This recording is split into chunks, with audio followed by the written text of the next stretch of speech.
মুখ্যমন্ত্রী নিজের ক্ষোভ উগরে দিলেন পুলিশের একাংশের ভূমিকা নিয়ে।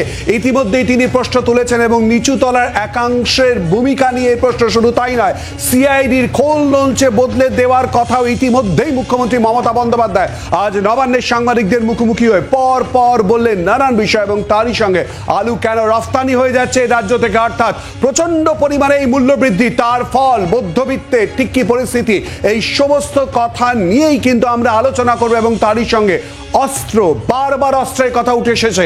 আমরা যদি দেখি এর আগের ঘটনা অর্থাৎ সুশান্ত ঘোষের উপরে হামলা এবং তার পরিপ্রেক্ষিতে অস্ত্র কোথা থেকে আসছে সেই নিয়েও প্রশ্ন উঠেছে। এই সমস্ত কিছু নিয়ে আমরা আলোচনা করব জনগণমনতে। নিচুতলার পুলিশ কর্মীদের একাংশ নিয়ে আজ মুখ্যমন্ত্রী মমতা বন্দ্যোপাধ্যায় নবান্নের সাংবাদিকদের মুখোমুখি হয়ে ঠিক কি বলেছেন শোনাবো।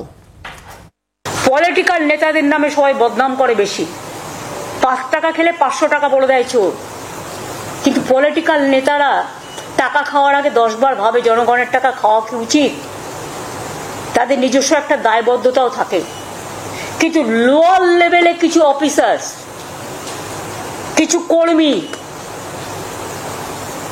যারা এই গভর্নমেন্টকে ভালোবাসে না, এবং তোমার পুলিশেরও কিছু লোক, তারা টাকা খেয়ে আজকে বালি চুরি বলো, কয়লা চুরি বলো, সিমেন্ট চুরি বলো, জয়গাঁওতে এত পাথর পড়ে আছে, ভেঙে কেন তোমরা টেন্ডার করছো না? এটা তো এগ্রিকালচার, এটা তো ল্যান্ড ডিপার্টমেন্ট করবে। ল্যান্ড ডিপার্টমেন্ট কি করছে, কেন বসে আছে? ওয়াই?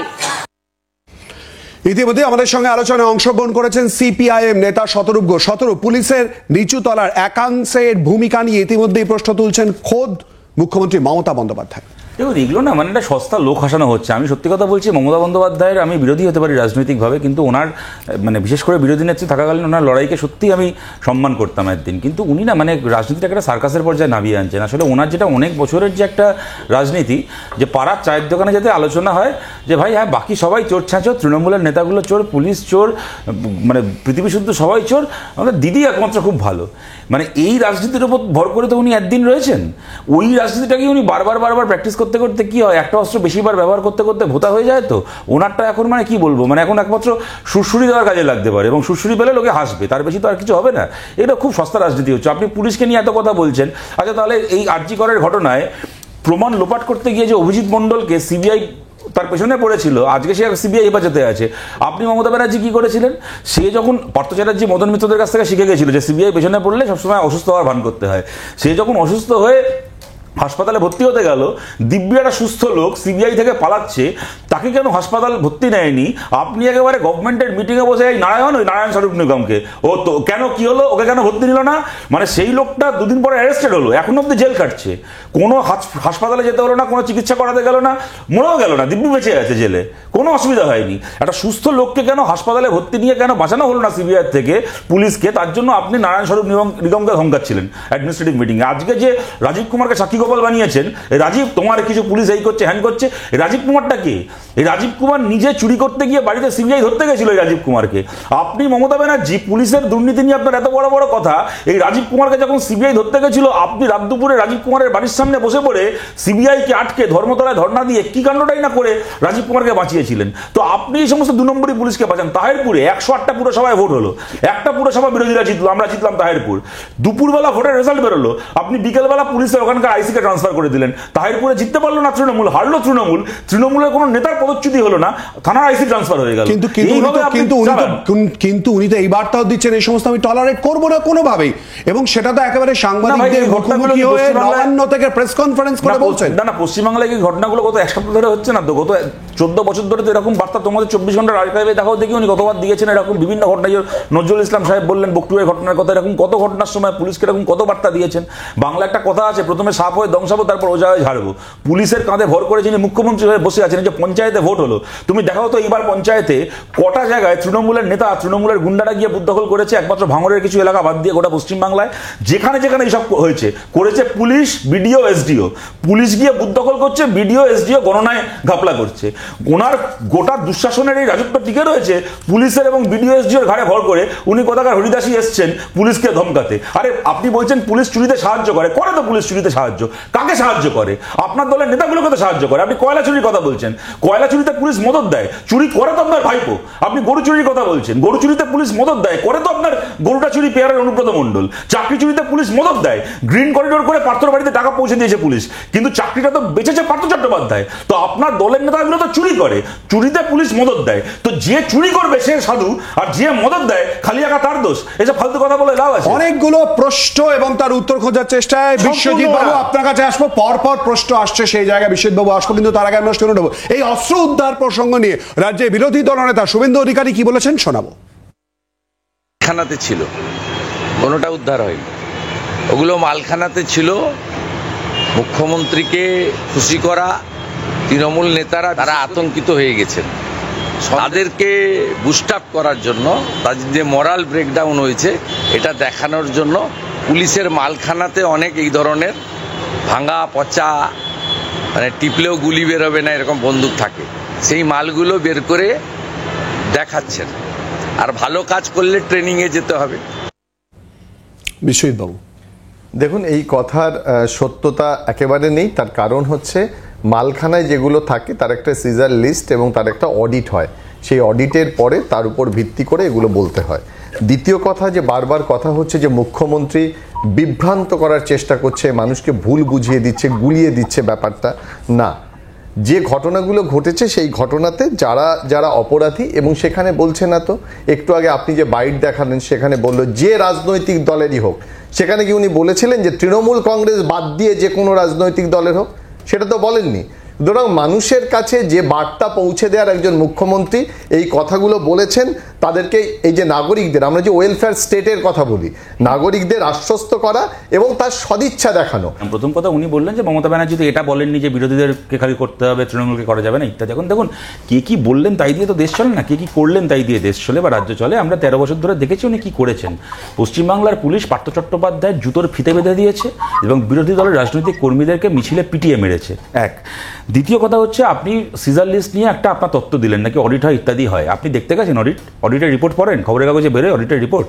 আমরা রাজনৈতিক কর্মী জেনে রেখে দিন, কোথাও যদি 10টা রিভলভার কি পিস্তল সিজড হয়, 3টেকে অডিটে দেখানো হয়, খাতায় তোলা হয়, 7টাকে রেখে দেওয়া হয়। খালি এইসব ক্ষেত্রে রিকভারি দেখাবে বলে নয়, এমনকি বিরোধী দলের কোনো কর্মীকে যদি মিটিং মিছিল থেকে গ্রেপ্তার করা হয়, তার নামে ওই আনক্লেমড পিস্তলকে দেখিয়ে দিয়ে বলা হয় এর কাছ থেকে বাজেয়াপ্ত করা হয়েছে বলে আর্মস অ্যাক্টে কেস দিয়ে তাদেরকে 3 মাস 4 মাস 6 মাস জেল খাটানো হয়। আমরা বাস্তবে রাজনীতি করতে গিয়ে এটা আমাদের অভিজ্ঞতা, স্টুডিওতে বসে এই ধরনের তথ্য শোনাবেন না। 3 নম্বর কথা আমি বলছি, কয়লা মাফিয়া নিয়ে অনেকগুলো কথা বললেন, কয়লা পাচার ইত্যাদি। আপনাদের মনে আছে বিধানসভা ভোটের আগে মমতা বন্দ্যোপাধ্যায় বলেছিলেন, আমার কাছে খবর আছে আসানসোলে কোন কেন্দ্রীয় মন্ত্রী কয়লা মাফিয়াদের সঙ্গে কোন হোটেলে মিটিং করেছে। কেন্দ্রীয় মন্ত্রী কে ছিল আসানসোলের তখন? বাবুল সুপ্রিয়।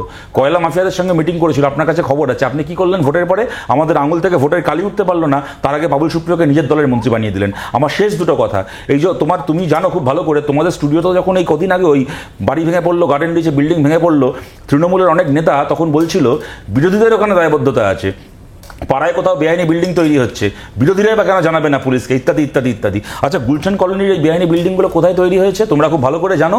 যার যদি না জানো কালকে গিয়ে দেখে আসবে, তৃণমূল ভবন, পশ্চিমবাংলায় তৃণমূল কংগ্রেসের যেটা হেড অফিস, তার পেছন থেকে শুরু হয়েছে ওই মাটিন পাড়ার এই যাবতীয় বেআইনি কনস্ট্রাকশন। তাহলে এই বেলা পুলিশকে আমি যদি তৃণমূল কংগ্রেসের রাজনৈতিক অ্যাডমিনিস্ট্রেটিভ দায়িত্ব সরিয়েও রেখে দিই, তাহলে নাগরিক দায়িত্বটা এখানে কার ছিল? তৃণমূলের যে নেতা সুব্রত বক্সী থেকে শুরু করে ববি হাকিম থেকে শুরু করে যে নেতারা তৃণমূল ভবনে ঢুকছে বেরোচ্ছে, ওখানে মিটিং করে পশ্চিমবাংলা চালাচ্ছে, তাদের বাড়ির সামনে বাড়ির দরজা থেকে বেআইনি বিল্ডিং কনস্ট্রাকশন হচ্ছে, জানানোর খবরটা কার ছিল? আর আমার লাস্ট কথা প্রসঙ্গে বলে রাখো, পুলিশ বিরাট জেনে রাখো, পুলিশ বিরাট তদন্ত করছে। তো তোমাদেরকে মনে করাই, যে ছেলেটা স্কুটার চালিয়ে যাচ্ছিল সে আজ অব্দি অ্যারেস্টেড হয়নি।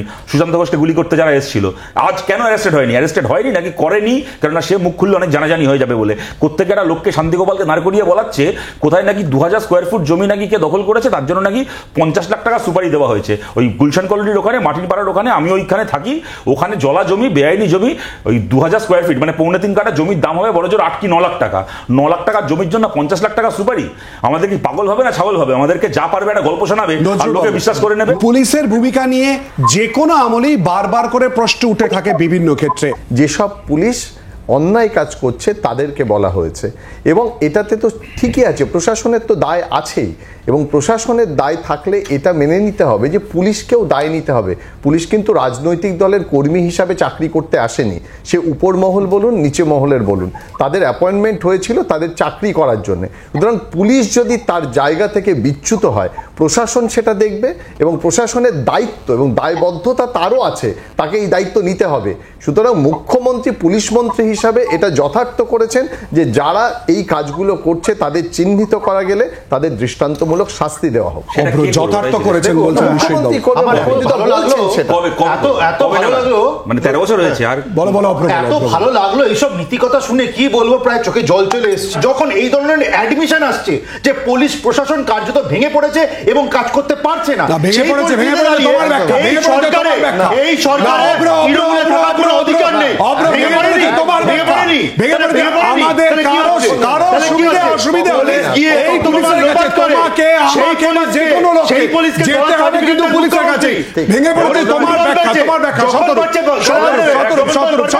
প্লিজ ভেঙে পড়েনি, কিন্তু পৃথিবীর ইতিহাসে প্রথম একটা গোটা মন্ত্রিসভা বসে পুলিশকে গালাগাল দিচ্ছে, ইনক্লুডিং পুলিশ মন্ত্রী। আমি একটা কথা তোমাদেরকে বলছি, অনুরোধ করছি, দুটো নাম মনে রাখবে, বিনীত গোয়েল, দময়ন্তী সেন। একটা লোক একজন মহিলাকে, একটা বাচ্চা মেয়েকে ধর্ষণ করে খুন করে প্রমাণ লোপাটের দায়ে অভিযুক্ত হলো, তাকে নিয়ে মমতা বন্দ্যোপাধ্যায় পাবলিকলি বললেন বিনীত যে ডিপার্টমেন্টে চাইবে, যেখানে পোস্টিং চাইবে আমি ওকে ওখানে পোস্টিং দেব। সে কি করেছে? একটা বাচ্চা মেয়ে ডাক্তার, মানুষের প্রাণ বাঁচাচ্ছিল, তাকে রেপ করে মার্ডার করা হলো, সেখানে প্রমাণ লোপাটে সাহায্য করেছেন বলে অভিযোগ। আর দময়ন্তী সেন কি করেছেন? একজন মহিলাকে ধর্ষণ করা হয়েছিল, যাবতীয় রাজনৈতিক চাপে তোমাদের মতো চ্যানেলের স্টুডিওতে বসে শাসক দলের নেতা নেত্রীরা মেয়েটির চরিত্র খনন করেছিল, যাবতীয় রাজনৈতিক চাপকে অস্বীকার করে একজন আইপিএস অফিসার তিনি জাস্টিস দিলেন, সেই মেয়েটির হয়ে লড়াই করলেন, ধর্ষককে ধরলেন, তিনি তার বদলে কি পেলেন? একটা অপ্রাসঙ্গিক জায়গায়, তখন বিনীত গোয়েলের মতো কিন্তু ও যেখানে চায় সেখানে পাঠাবো থিওরি কাজ করলো না, তাকে ট্রেনিং স্কুলে পাঠানোর নাম করে কার্যত তাকে পানিশমেন্ট ট্রান্সফার করে দেওয়া হলো। এই হচ্ছে মমতা ব্যানার্জি। এখন ওনার জ্ঞানের বাণী আমাদের শুনতে হবে। চরিত্র হননের বিষয় যেটা বলে এটা তোমার মত, এই বাদ আমাদের চ্যানেলে বসে এরকম কোনো কথা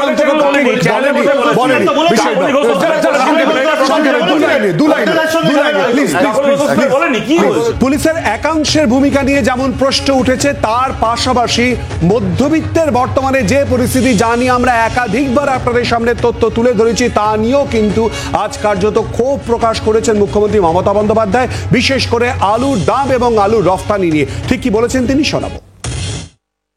আমি বলেছিলাম 1 লক্ষ করে করে আমি ছাড়বো, ছাড়তেও শুরু করেছিলাম, তারপরে যতটা পেরেছে নিয়ে নিয়েছে। আমি একটা কথা বলি, রাজীব কুমার তুমিও আছো, এটা কিন্তু প্রেসের সাথে ডাইরেক্ট কানেক্টেডও আছে। কিছু জিনিস ইমিডিয়েট ইউ টেক কেয়ার, হয়তো তুমি চেষ্টা করো, কিন্তু local police is not helping. কারণ আমি তো রেখে দিতে বলেছিলাম আপ টু জানুয়ারি আমাদের স্টকটা, শুধু বীজের জন্য আলু যেটা লাগে সেটুকু রেখে। তো কেন এটা হলো না এবং আমাকে কেন জানানো হলো না? আমাদের সঙ্গে এই মুহূর্তে সরাসরি রয়েছেন টাস্ক ফোর্সের সদস্য রবীন্দ্রনাথ কোলে। রবীন্দ্রনাথ বাবু, আজকে নিয়ে গত 6 মাসে 7 বার আপনার সঙ্গে অনুষ্ঠান করছি এবং মুখ্যমন্ত্রী মমতা বন্দ্যোপাধ্যায়ের এই বক্তব্য, এর পরেও কি বলবেন? মিডলম্যান বলে কেউ নেই।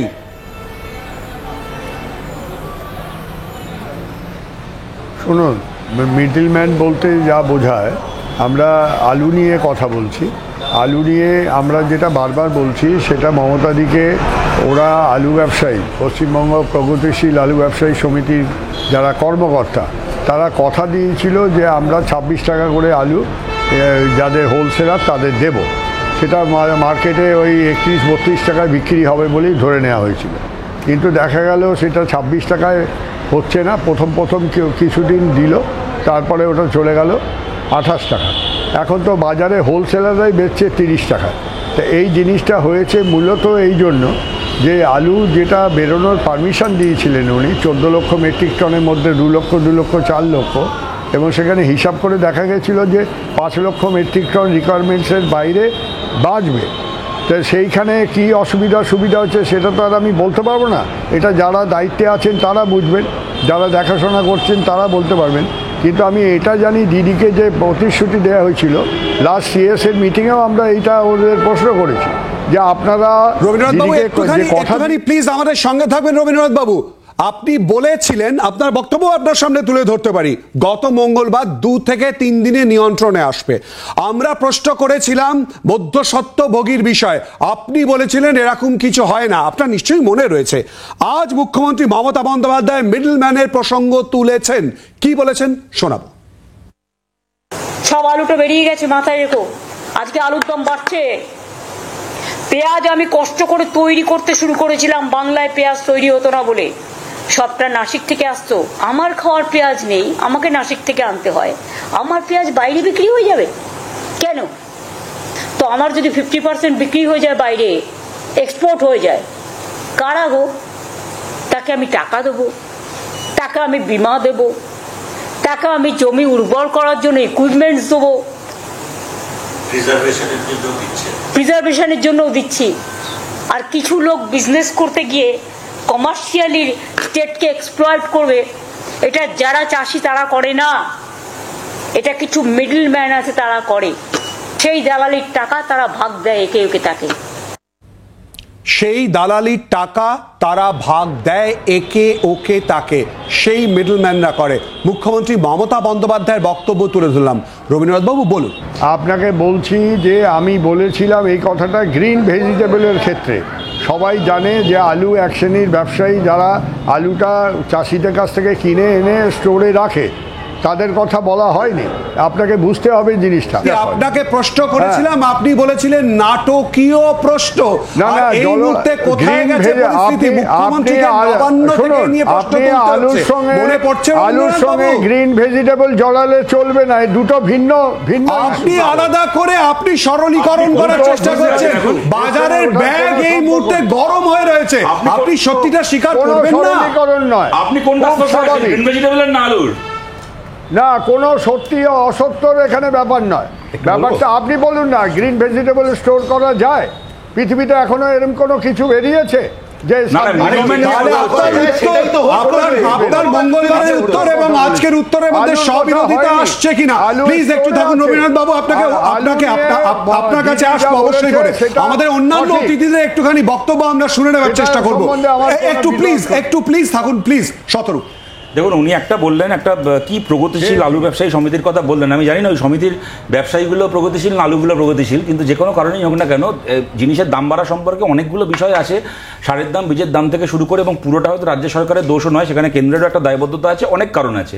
আমি একটা কথা বলছি, সেই কারণগুলো নিয়ে বহু আলোচনাও হয়। আমি তার পাশাপাশি তোমাদের একটা জাস্ট ভেবে দেখার জন্য অনুরোধ করছি।